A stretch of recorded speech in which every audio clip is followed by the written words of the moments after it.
R35 Nissan GT-R. I'm headed out there today for my next upgrade, which is a little bit of a forced upgrade. There's a lot to still love about the R35 GT-R, even over a decade after it first debuted.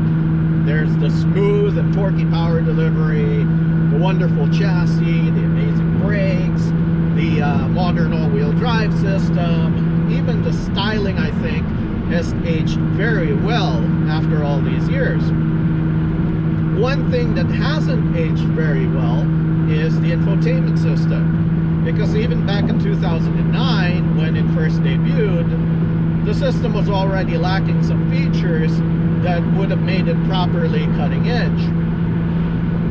Now, this display with the multi-function meters designed by Polyphony Digital, the company that made Gran Turismo, that was really cool.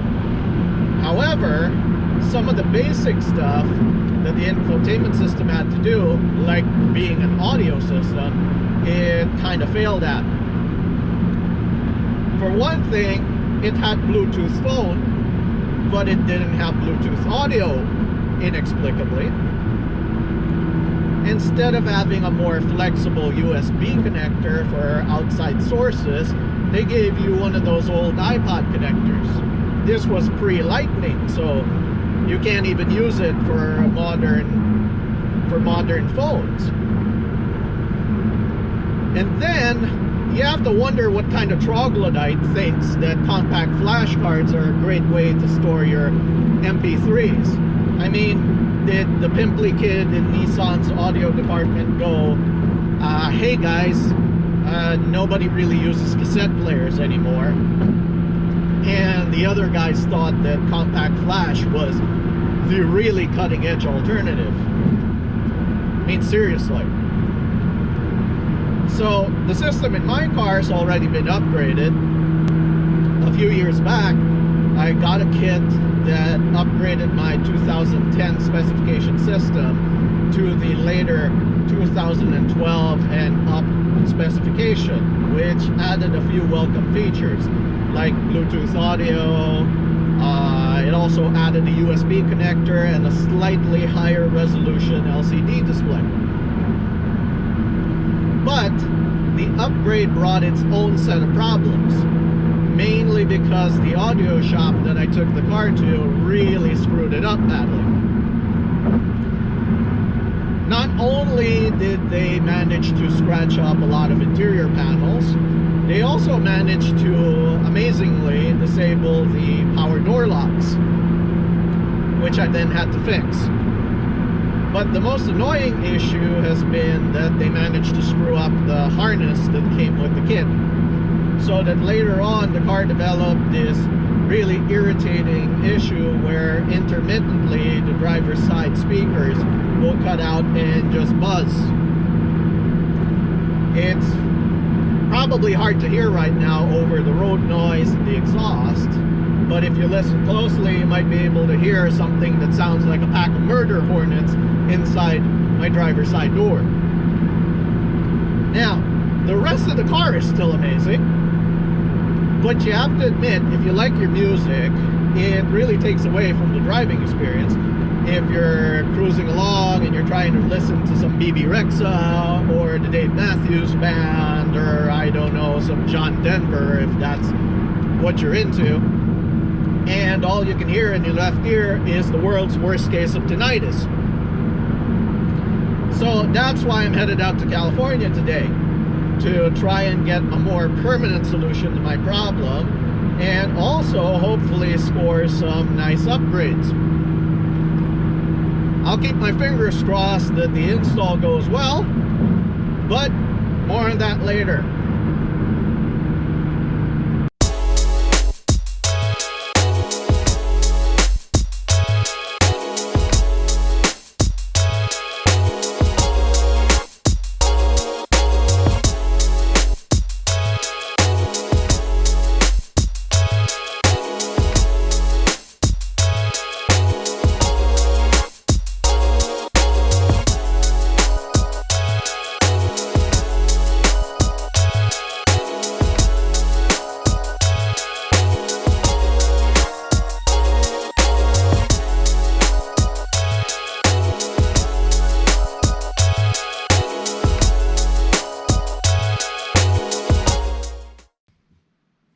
Okay, hello again. Apologies for the audio in that first part. I forgot my lav mic, unfortunately, when I left for San Diego.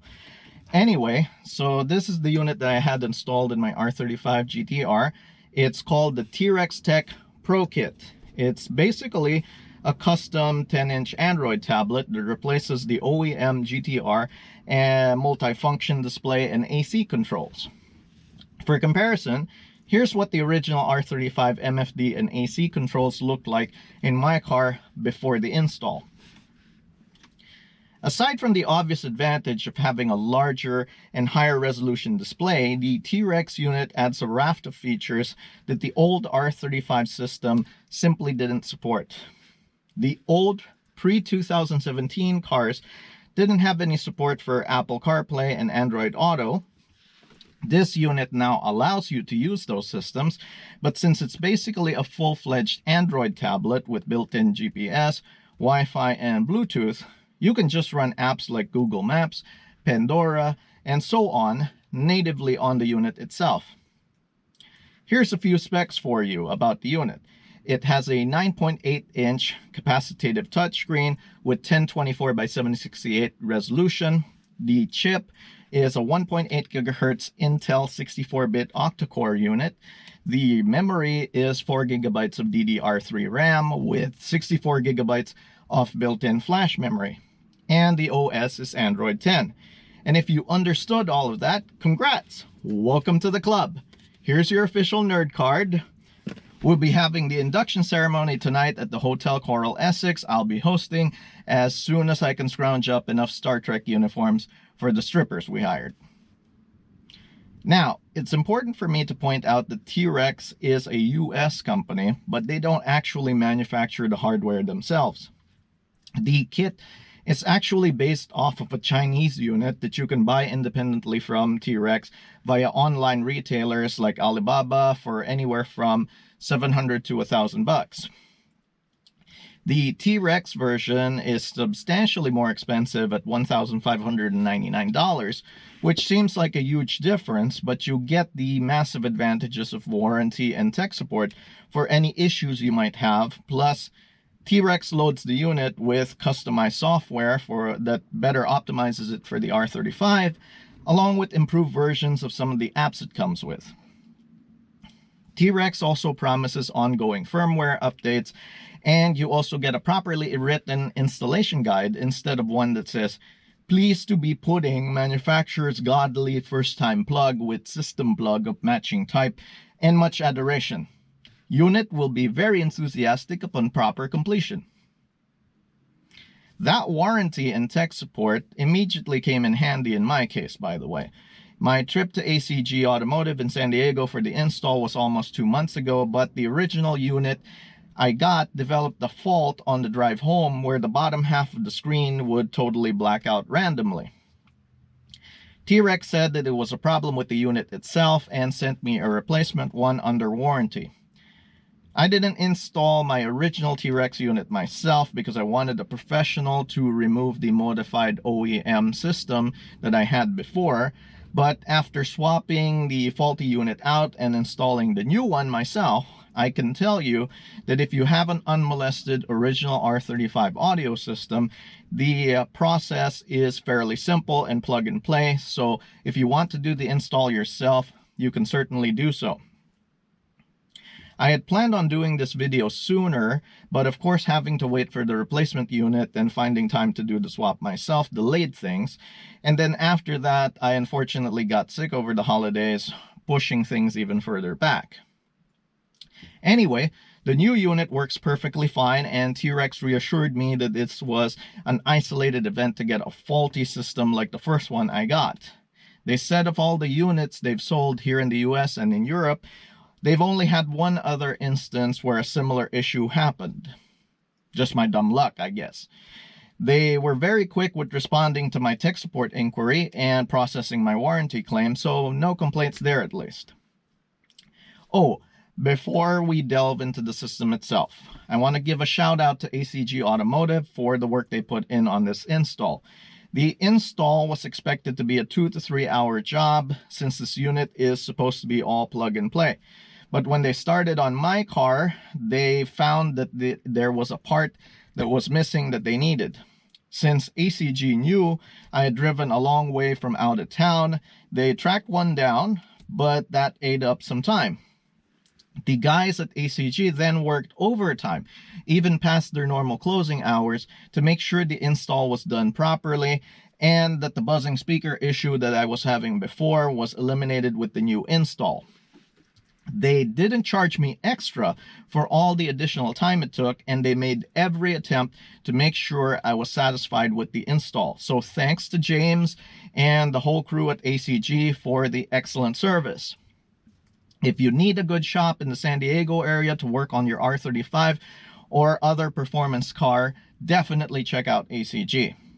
Let me mention, I'd only been to ACG once before, so this wasn't special treatment for a long time or big spending customer. They also didn't know that I was going to do a blog article or make a video, but they certainly treated me like a valued customer. So I give them a huge recommendation.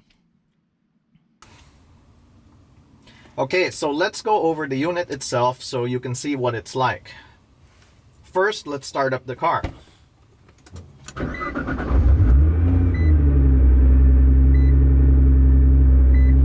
The first thing you'll probably notice is how well integrated the unit itself is. I have to give kudos to the unknown Chinese designer who came up with the look of this unit, because it can easily pass for OEM at first glance. You have these hardwired AC buttons down here that look like OEM buttons, and this knob over here is in the same location as the knob from the OEM system. So it doesn't look out of place or like something was missing if they hadn't included it. Whether you think the unit actually fits with the rest of the car is a matter of personal opinion, of course.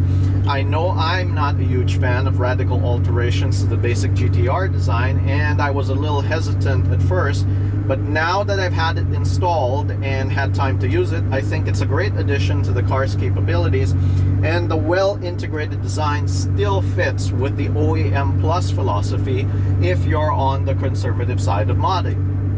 Besides, the GT-R was always supposed to be a technological showcase, and the limited abilities of the standard MFD system kind of let the car down, especially compared to all the latest stuff even far less expensive vehicles have now. If you're not a tech nerd, this system may not appeal to you, but GT-R fans tend to love tech. And if seeing a Tesla Model S, or hell, even just the new Ford Explorer gives you screen envy, then the T-Rex kit is for you. And at least the T-Rex design is better looking, in my humble opinion, than many of the current OEM ones, where it looks like 5 p.m. on a Friday came around as they finalized the dash design. So someone decided to just Gorilla Glue an iPad in the middle of the dashboard and clock out to binge watch The Queen's Gambit. Another thing about the design of the unit is that it's a far more compact and lightweight solution versus the old system that had a bulky and heavy monitor housing, a huge and even heavier head unit down here, and a separate large panel for the AC and audio controls. If you're a weight weenie who wants to drop some mass off his GT-R, then you'll love how the T-Rex unit shaves about 8 pounds from the OEM audio system. No more having to try and do a massive poo before you go out for your latest time attack session. One niggle with the T-Rex unit, though, is that it doesn't come with instructions, unfortunately, to explain what everything does. Most of the buttons, though, are self-explanatory. But one function that isn't immediately obvious is that this knob isn't just a button to turn the AC off like it's labeled. It also controls the temperature setting for the auto climate control, so that you can adjust it either by rotating the knob or via the touchscreen. A spot where the unit loses some cool points is up here. After installing the system, the bezel doesn't quite sit flush with this upper dash panel, so there's a slight gap here. It's not big enough to be a huge bother, but may drive the more anal owner absolutely nuts. So let's get to the software. If you use an Android phone or tablet regularly, this should all seem pretty familiar. I use an iPhone and iPad myself normally, so I had a bit of a learning curve. I've already customized my unit setup, so if you have a fresh install, it'll look a bit different, but the basic layout and functions won't be too dissimilar. First thing you'll want to do is get your unit set up with phone and internet access. To enable Bluetooth phone and audio, you just click on the Bluetooth icon here, and then click on this button to enter the pairing screen. Once you have your phone connected, you can take calls and stream music. But to fully unlock the utility of this unit, you'll need internet access. You can get that by either Wi-Fi or by installing a SIM card in the unit to allow it to have its own cellular connection. Unless you daily drive your R35 and can justify the added expense, it's probably better to use your phone as a Wi-Fi hotspot for data instead of using a dedicated SIM in the unit. To hook up Wi-Fi, you just click on settings and then you hit Wi-Fi.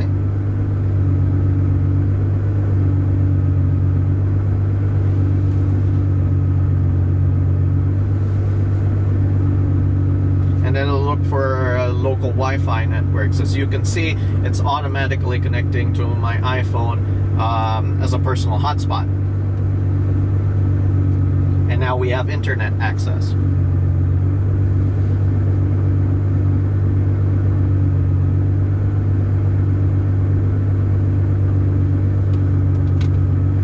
Now, speaking of SIMs, here's my first tip for new users. When the unit ships, it has a Chinese SIM inserted in the SIM slot that you can see here. Before installing the unit, I suggest you remove that SIM and leave the slot empty or put a local SIM for your country.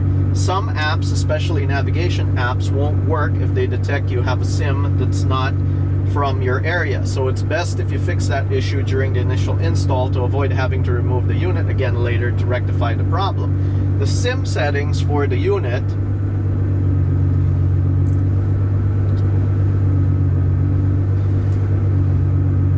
show 2 SIM slots, but I could only see the one with the Chinese SIM in it while inspecting my unit, so I'm not sure where or even if the unit actually has dual SIM slots. For initial setup, you'll probably want to use your home Wi-Fi network instead of your mobile data plan, either because it'll have faster download speeds or you have a data cap. Since most of us don't put our Wi-Fi routers in the garage unless our significant others have locked us out of the house, another tip for you would be to consider getting a Wi-Fi extender like this one if your home Wi-Fi doesn't quite have enough reach.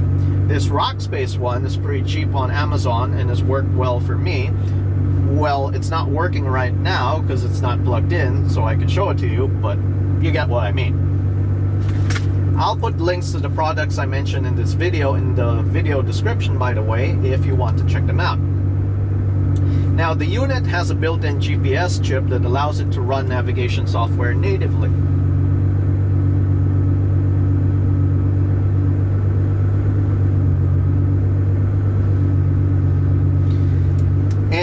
It can acquire both American GPS and Russian GLONASS signals, as you can see here, but you'll need a data connection for apps like Google Maps that use online map data. Unlike the original Nissan nav system, which has all of North America stored on it if it's a US market car, Google Maps, which comes pre-installed on the unit, will only let you download a limited area at any one time for offline use. Since cellular data coverage isn't always reliable, you may want to invest in a dedicated offline map app like this one I'm using, called ACG, so that you don't have to worry about getting lost if you're in an area with spotty cell coverage. With ACG, for around 20 bucks, I have all of North America available for offline use with lifetime map updates using TomTom map data.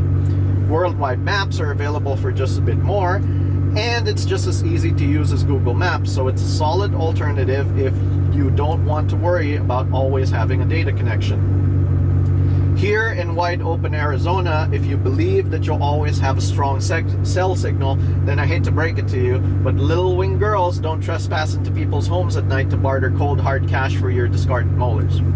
Oh, But the boogeyman is real though, so better keep that baseball bat or Mossberg 12 gauge handy still. Google Maps, by the way, currently has an issue on the T-Rex where voice prompts don't work, so you don't get those nice turn left in 300 feet instructions at the moment. Voice prompts work fine on CIGIC, and I was told by tech support that Waze works fine too, but I haven't installed Waze yet to check that out. If you don't want to pay for an offline map app like CIGIC, there are ad-supported alternatives like Here We Go. But if you want to use that app, you definitely want to make sure you ditch the Chinese SIM if you don't live in China, because Here We Go was one app that refused to work when I still had the non-local SIM in the unit. Audio-wise, the unit supports Bluetooth audio streaming, and can play stored music with its own music player. Standard FM radio is supported with a built-in tuner.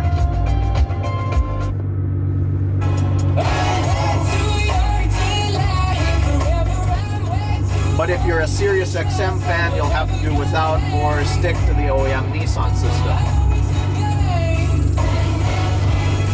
You can also run Pandora, Spotify, and any other streaming apps available on the Google Play Store. To my admittedly non-audiophile ears, the T-Rex unit actually has better sound than the original Clarion OEM head unit. It also offers more customizability with this equalizer app.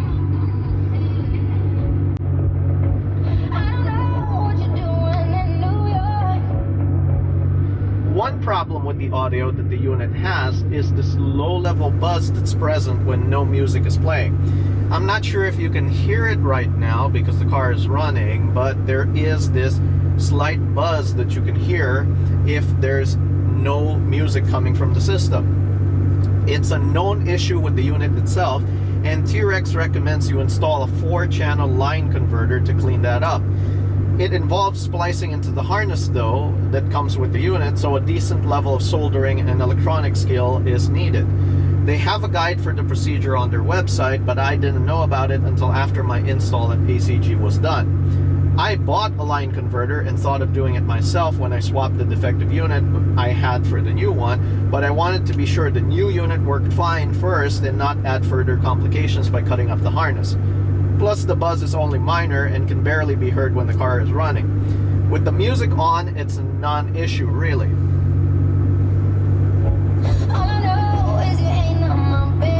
I may end up having the line converter installed later on if I go back to ACG, but if you're getting a fresh T-Rex system installed in your R35, you may want to get the fix done at the same time. Unfortunately, since T-Rex doesn't make the hardware themselves, they can't have the unit come with a line converter already installed in the harness. An important app to know about is accessed with this big GT-R logo up here. Click on it and it brings up the various car info functions. TPMS is self-explanatory and is actually more accurate than the OEM system. Unfortunately, it doesn't show any data right now because I've been sitting still, but when it's running, it actually shows up to decimal points versus the OEM system, which just shows whole numbers. One thing that T-Rex customizes on their units versus the Chinese ones is that T-Rex systems have an actual GT-R portrait in the TPMS display instead of some generic car icon. Vehicle settings is where you can fiddle with stuff like auto headlights, speed sensitive wipers, and so forth if your car is equipped with them. The only huge function you really lose when you ditch the OEM system for the T-Rex are the multi-function gauges that Polyphony Digital designed for the OEM system. But you do have a couple of options to display the information those gauges used to show. If your car is tuned with EcuTech, you can use the EcuTech app included with the unit and the EcuTech Bluetooth dongle to display gauges that you can customize. Here's a picture of what that looks like. I can't show you, unfortunately, because for cob-tuned owners like me, or if your car is stock or has a different tuning system, you can't use the EcuTech app. and you'll have to either switch to EcuTech or use a kit that T-Rex is developing called the Can-Do unit that plugs into the system's USB port and allows non-EcuTech cars to display gauges. According to T-Rex, it'll add some extra functions to the unit too. That kit is still in development though, and will cost about $300 from what I've heard, but in the meantime, you can still get access to most of the info the old gauges displayed simply by hitting the car info button. By doing this, you get this list of car functions that has all the most important parameters like coolant, oil, and transmission temps. It's not shown with the fancy OEM polyphony digital gauges, but it's enough to keep an eye on those vital stats if you don't have the gauge functionality yet. Another way in theory for you to have gauges on the unit is to run an Android OBD app like OBD Link or Torque or Dash Command and link it to a Bluetooth OBD adapter, just like you'd be able to do with a standalone Android tablet or phone. Unfortunately, I've been playing around with that idea, and the only adapter and app I've gotten to work on the T-Rex is Torque Lite together with this OBD Link MX Plus adapter.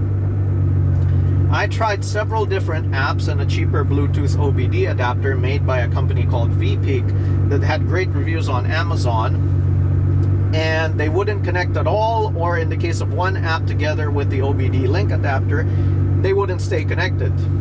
If you want more detail on this issue, please check out the supplementary article I'll post on my blog. By the way, the unit supports the original steering wheel controls, so you can still use them just like on the OEM unit. So as you can see, I'm adjusting the volume controls right now with the steering wheel controls, and it works just like with the original system.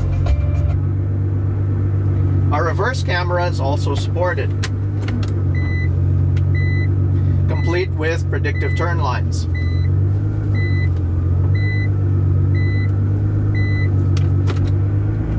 There's also an app that's supposed to allow a front camera, but it doesn't seem to work. According to T-Rex, it's an app included from the original Chinese firmware, and they haven't been able to get it to work so far. This icon here takes you to the T-Rex app, which allows you to do firmware updates. Currently, the firmware updates aren't working though, so T-Rex is working on a fix on that. So there's not really much to do with this T-Rex Central app until that gets done.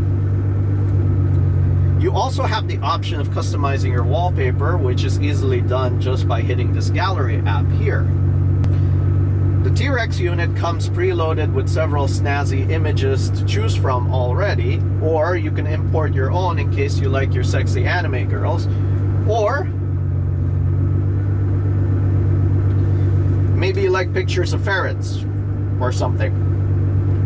Anyway, moving on. If you do happen to want to use Android Auto or Apple CarPlay from your phone instead of using the apps on the unit itself, you can do that by using this CarLink app here.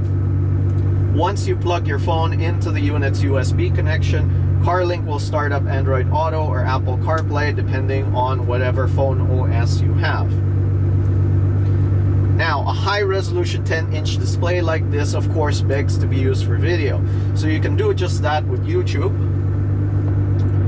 or whatever other video app you want to use. The system actually comes with a video player app to play any videos that you have downloaded to the system or on USB external storage.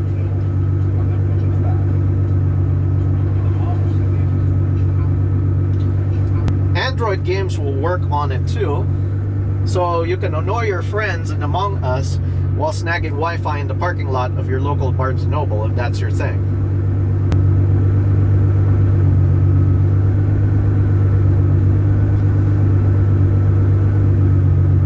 Internet browsing can be done with the Chrome browser. And of course, the Google Play Store is right here for all your app buying needs. File Manager here helps you, well, manage your files. If you attach a USB drive to the USB connector, you can access files from it and copy them to the T-Rex, or you can play music and video files directly from the USB drive. One more tip for you is how to have two apps running simultaneously on the unit. If, say, you want your navigation visible and have your music player also accessible, you can hit the recent apps button up here, which brings up the recent apps you've used. This little icon up here that looks like two little stacked boxes allows you to do split screen. First, you pick the app you want on top and hit that little icon, which puts that app on the top. And then if you to pick the app you want to run on the bottom, you just select it from down here.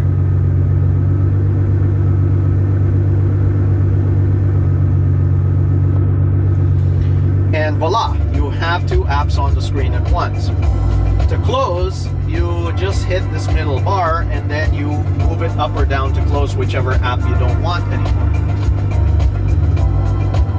That leaves just one app, and then you can hit the home key to close that one if you want.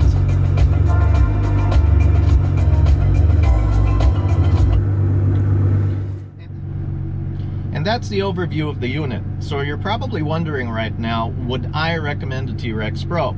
Well, let's list the pros and cons. First, the pros. It adds a lot of new functionality via native apps and Apple CarPlay and Android Auto support. It helps future-proof the car by allowing software and firmware updates with time. It has a much larger, higher resolution display than the original unit. It has a well-integrated design that can pass for an OEM system. It has built-in GPS, Wi-Fi, and Bluetooth to support a variety of apps. It still supports OEM functions such as steering wheel controls, car info, and TPMS, and so forth. It adds a USB input for owners of pre-2012 R35s that didn't have one, so that's a massive advantage for older R35 owners. There's the minor advantage of the slight weight savings, and there's the easy plug-and-play installation. Now for the cons, it's relatively expensive. There's still some bugs in the software to work out. There's no instruction manual, and you have to be decently tech savvy to make the most of it. You lose the OEM MFD gauges and can only replace them if you have an EcuTech tune, or you buy the kit that's still in development by T-Rex, or you use the Torque app with certain Bluetooth dongles. There's also the slight fit issue at the top of the unit with the bezel. And there's that slight audio buzz that requires additional hardware to fix. Overall though, the pros really outweigh the cons. If you're a tech-obsessed R35 owner who wants the latest features for your car, or you have an older R35 with a faulty infotainment system already, the T-Rex Pro is well worth the money. I'm definitely enjoying my GT-R a lot more now that I can enjoy my music again properly. Long-term reliability still has to be seen though, especially since cars can be a very harsh environment for displays like this because of temperature fluctuations and vibration, which all contribute to a much harder life cycle than most consumer electronics. For now though, I really like the features of the T-Rex Pro and I'm happy to have it. I'll keep messing around with my T-Rex Pro unit, and if I have new tips or info to share, I'll post a follow-up video or do a write-up on my blog, so please hit those like and subscribe buttons and go to 23gt.net for future updates. Until next time, drive safe everybody.